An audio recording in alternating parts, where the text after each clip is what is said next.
Bismillah, velhamdülillah, ve salatu ve selamu ala Resulillah, amma ba'd. Assalamu alaikum ve rahmetullahi ve berekatuh.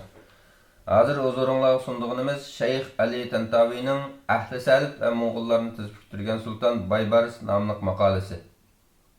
Biz hem de en büyük İslam kahramanlarından, belki bütkül insaniyet tarihi devirlerdeki en büyük can kahramanlarından bolgan salih ve islahatçı, pişkan sergerde, muzaffer jangchi, qahramonliklari ve şan şerefleri bilan Sharq tarixigimi, G'arb tarixigimi tanışlıq bolgan bir qahramon haqida to'xtalamiz.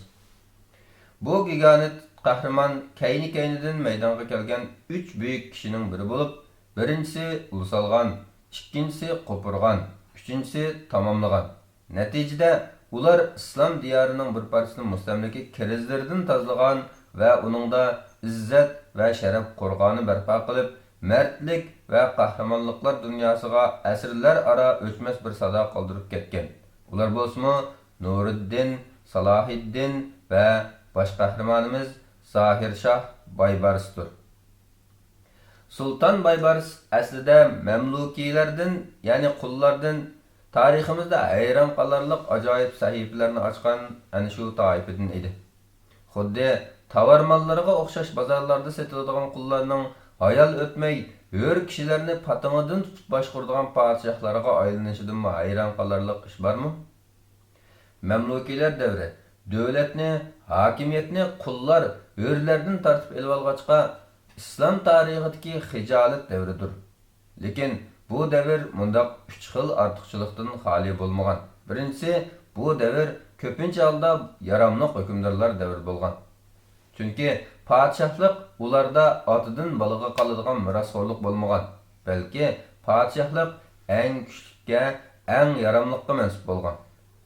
Podshohlikqa qudratli botur yoki chaqnagan siyosiyondan boshqasi erisholmagan. Ikkinchisi, ularning tarixi buyuk fathlar bilan to'lgan. Sizga bu yosh qahramonimizning fathlarini so'zlab bersam, yetib eshib qoladi. Üçüncüsü Mısır ve Şam'daki qadimki iznalarının tulusu Memlukiler devriga tava. Türk Memlukilerinin Hindistan ve başka ellerde mi nurgun iznaları var. Ularning Dehli'deki iznalardan Qutbi Munar ve İslam Küçü Mescidi qatarlıqlar. Sultan Baybaris'ning tegi Kavkazlık Qıpçaq Türklerden bulup, u yerden Suriye'ye keltirilgan ve Hama şehrida 800 dirhemga setilgan. Lekin setib olgan xaridor uning ko'zida aqborligini ko'rib, xuddi maldan ayib chiqsa qaytirib o'tgandek, aybi bor ekan deb qaytirib o'tgan. Shuning bilan uni Salih podshoh Najmiddin Ayyubining bir quli setib olgan. Natijada u Salih podshoh Najmiddinning mamluklari, ya'ni qullari qatori qo'shilgan. Uning hayoti bir-biriga qat'iy o'xshamaydigan, balki bir-biriga zid ikki xil bosqichga ega bo'lgan. Podshohlikdan burungi hayoti uning zo'rliq, zo'mbuliq, suiqasd, xiyonat va odam o'ldirish bosqichi bo'lgan. Podshohlikdan keyingi hayoti uning isloh, boturlik, mardlik va buyuklik bosqichi bo'lganki, bu bosqichga barliq ummatlarning buyuklaridan faqat ozg'inisidan boshqasi yetelmagan. Salih podshoh Najmiddin uni setib olib, uni askarlar qatori qo'shgan tunji kunidan boshlab, uning qobiliyati va shijoati ko'rilishga boshlagan. U izchil o'rlab bir bo'lib qo'shinga sarkarda bo'lgan.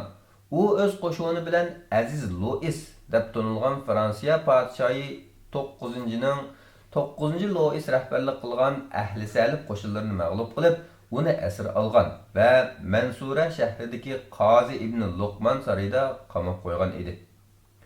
Louis to'lam bilan qo'yib berilgandan keyin Misrga qaytib Ahli Salib hujum qo'zg'amoqchi bo'lganida shoir uningga mundaq xitob qilgan: "Shu peti turmoqda ibn Luqman sarayi, ishkallarimu og'vat sabih muham."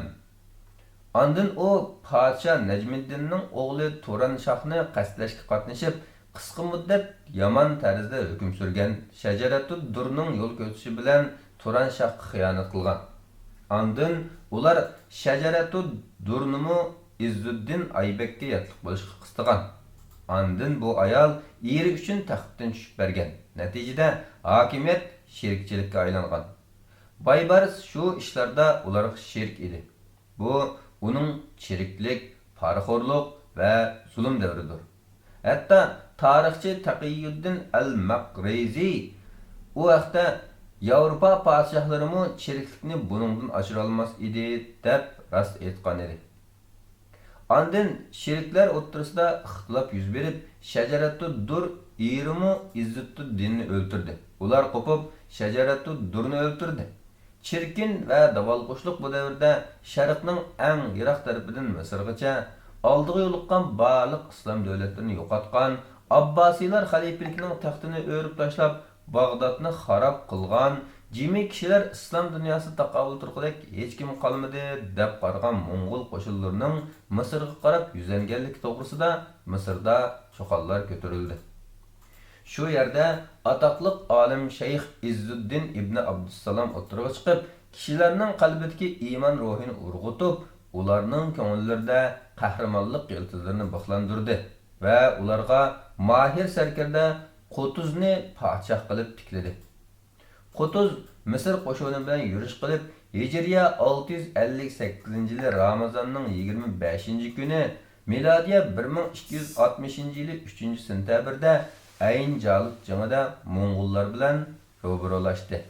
Natijada Alloh u orqali madaniyatni va islomni qutqizib qoldi. Baybars uning cho'ng sarkardalarining biri edi, lekin u jangdan keyin Qutuz bilan qarshilashib, uningga qiltaq qurdi. Aciz kelib qolganda bo'lsa, uningga do'stligini va tavbasini izhor qildi. Qutuz uni afv qilib, uni Misrga qaytarib kelib, uningga hurmat ko'rsatdi. Lekin u bu marhamatga vafosizlik qilib, uni o'ldirish bilan javob qaytardi va Qutuzdan keyin o'zi shoh bo'ldi. O'zini Zohir shoh deb atadi. Mana bu yerda uning tarixidagi ikkinchi bosqich boshlanadi. U al-Qoymiqon hukumat xodimlari chirik va paraxo'r, nohaqchiliklar avvatgan, dushmanlar elning ichi va tishida deb quturayotgan holatda davlatni qo'lga oldi. Davlatning ichida podshohlikqa ko'z tikayotgan amirlarmi bor edi. Ular uni paylab turib, uningga o'kti qo'pishga hozirlik qilyotdi.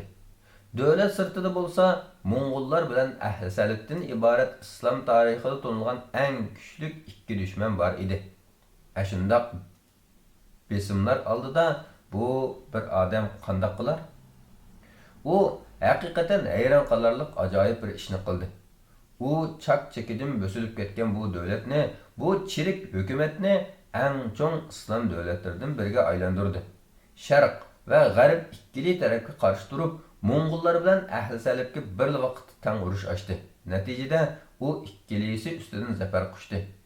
Ana shularning hammasi Hamadagi qul bozorida 800 dirhamga setilib bo'lgandan keyin aybi bor ekan deb qaytarib o'tilgan qul Zohir shohning tuhfasi bilan bo'ldi. U dastlabda podshohlikka ko'z tikkan amirlarning nuqlisini oldi. Ular uni ochko'z ko'rib, uning taxtiga ko'z tikkan va uning to'polon ko'targanda bo'lsa, ularni qamoqqa olib, to'polonni bo'shkida ujuqtirdi. Andın u buning vositasida mamlukiylarning tartibga solib, ularni birlashtirdi. Ularni izzatlab, ularga in'omlarni berdi. Lekin ularni kishilarga azor berish va chiqilishdan to'sdi.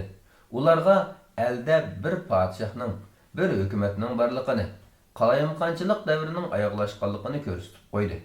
Andın u islohotga otlanib, bir yurish yasoqlarini chiqarib, o'lpanlarni bekor qildi.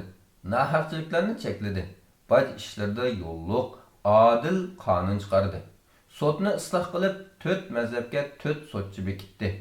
Azharni qaytadan ochdi. Ilm tarqitishga kuchab, maktablarni ochib, uningga muallimlarni oldi. Ijtimoiy adolatni barpo qildi. Kambag'allarni sanab chiqib, ularning turmushini kafolatlantirdi. Yo'l o'stanglarni, ko'riklarni remont qildi. Andin qo'shinga yuzlanib, qo'shinni qaytadan tuzab chiqdi. Askarlarni bulang-talangdan, ziroatlarni vayron qilishdan man'i qildi.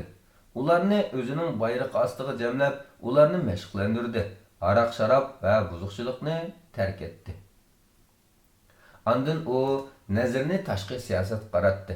Vizantiya, Rim Seljuqlari, Mo'ng'ullar, Sikliya podshohligi qatorliq qo'shni davlatlarning o'ziga qarshi birlashib olib, dushmanlarni qo'llashidan ansirab, ular bilan ittifoqlik o'rnatdi.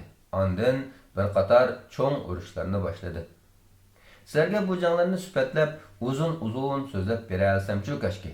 Hayhat, zaman bo'yi tarixchilarni, maddahlarni va avom xalqni o'ziga band qilgan shu voqealarni qandoqmi men bir necha minut xulosalab bo'lay. U qo'shinni boshlab Misrdan Falastinga yurdi. Xristian Yafa hukmdori bilan tuzishgan kelishimning vaqti tugagan va yangilanmagan edi. Ahli salib uni ilgari o'zlari to'nigan amallarga o'xshatib qolgan edi. Ular o'zlarining tarixdagi eng buyuk harbiy iste'dod egillaridan bo'lgan jangovar bir harbiy sarkardaning oldida turayotganligini bilishmagan edi. Natijada u hash-pash degichilar Yafani fath qildi. Uning akshib Tripoli va Antakiyani fath qildi. Ahli salib o'zlarining podshohlarining eng cho'ng bo'lgan 8-Bohemondning yengilib, uningdan Antakiyaning tortib ilinganini ko'rgandan keyin cho'chib ketishdi. Ular yig'ilib Zahir Baybarsga qarshi Mo'ng'ullar bilan ittifoqlashish uchun Mo'ng'ullar bilan kengashdi. Baybars o'z yo'lini davomlashtirib uningga Hospitaler chavandozlari mu qarshi turdi. Halbuki ular Yevropaning eng botir chavandozlari edi. Shundaqdimi ular Mamlukiylarning chavandozlari oldida hech narsa qila olmadi. Bu urushlar 10 yil davomlashdi. Baybars bir qatim bir vaqtda Mo'ng'ullar bilanmi, ahli salib bilanmi urush qildi. U qat'iy yengilmadi. Hech bir qo'rqon uningdan dal bo'la olmadi. U o'zining botirligi va keskin irodasida bir mo'jiza edi. U 40 dona harbiy kemadan tashkil topgan flot qurib chiqdi. Lekin uning hammasi pochaqlanib ketdi. U umidsizlanmadi. Bo'shishmi qolmadi. Balki qayta yasab chiqib, o'zi bir qo'lliq nazoratchilik qildi. U davomli qo'shinning oldida edi. Yaradorlarni yo'qlaydi. O'lib ketganlarning oilasiga tasalli berdi va ularga maosh bekitib berdi. Bir qatim Konstantinopolning imperatori ahdini buzib, Mo'ng'ullar bilan ittifoqlashdi. U hech qaysisi parvo qilmagan bo'lib, kiyimlarini yasadi. Ondan kiyimlarini tugilarning ustiga ortib, Humus ko'lidan Furat daryosiga to'shidi va Rimlar bilanmi, Mo'ng'ullar bilanmi tangli urushdi. İmperator onunğa qayta tiz büküb, onun bilan aplashdi va uning yuz xotirasiga ayni vaqtda Umaviylar sarkardasi Maslama ibn Abdulmalik Konstantinopolga bino qilgan masjidni yangiladi. Baybars Kilikiyada turishliq Ermenilar ahdini buzganda ular bilanmi urushdi. Uning dushmanlarga yozgan putuklari qisqaligi, ajibiyligi va amaliyligi bilan bir mo'jiza edi. U qalam tili bilan emas, qilich tili bilan xitob qiladi.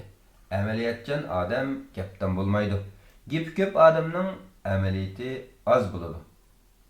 Baybars ichidan daz ketgan, buzuq va chirik hukumatlar hukmron bo'lib olgan, dushman buzg'unchilik qilib, atroflarini egilib olgan bir davlatni qo'liga olib, uni Suriya, Misr, Nuba, Hijaz va Iroqning atroflarini o'z ichiga olgan Konstantinopol imperatori va İspaniya podshohlarimi, Sharq va G'arb hukmdorlarini xushomat qiladigan kuchli bir davlatga aylantirdi. U buningdanmi yuqori cho'qqilarga intiladi. U butun islom allarini qaytadan birlashtirishni, xalifalikni asliga keltirishni orzu qiladi. U Abbasiylarning bir amirini keltirib, uningga xalifa deb bay'at qildi. Lekin uning salbiy bir tarafi xalifalikning ismi bor, jismi yo'q. Xalifani bo'lsa huquqsiz bir rais qilib qo'ydi. U islom tarixidagi eng kuchli ikki dushmanni tizbiktirdi. Ichki islohot tarixida va harbiy qahramonliklar tarixida eng go'zal o'rnaklarni, eng esil izlarni qoldirdi. Avam fuqarolar qahvaxonalarda o'ltirib qissani anglaydigan, o'quvchilar maktablarda tarjima holini dars qiladigan, kishilar Sham va Misrda nega borsa iznalarini ko'ra oladigan buyuk kishi mana shu. Mana bu islom allari har qancha parchalanib, ojizlashib ketsa-mu, atroflarini dushmanlar urib olsa-mu, cho'qim u allarda yiqilgan yeridan qopadigan bir kuchning bo'lganligining dalilidir. Sahir Shahning qabrisi Damashqdagi kitobxonaga va ilm saynasiga aylanib ketgan o'z madrasasiga joylashgan. Alloh uningga mag'firat va rahmatlarini bag'ishlagay. Shundaqla mo'l savoblarni ato qilgay. Manba Shayx Ali Tantavining Rijalun Minat Tarix nomli kitobi. Tarjimada Muhammad Qavul Qaraxoni. Assalomu alaykum va rahmatullohi va barakatuh.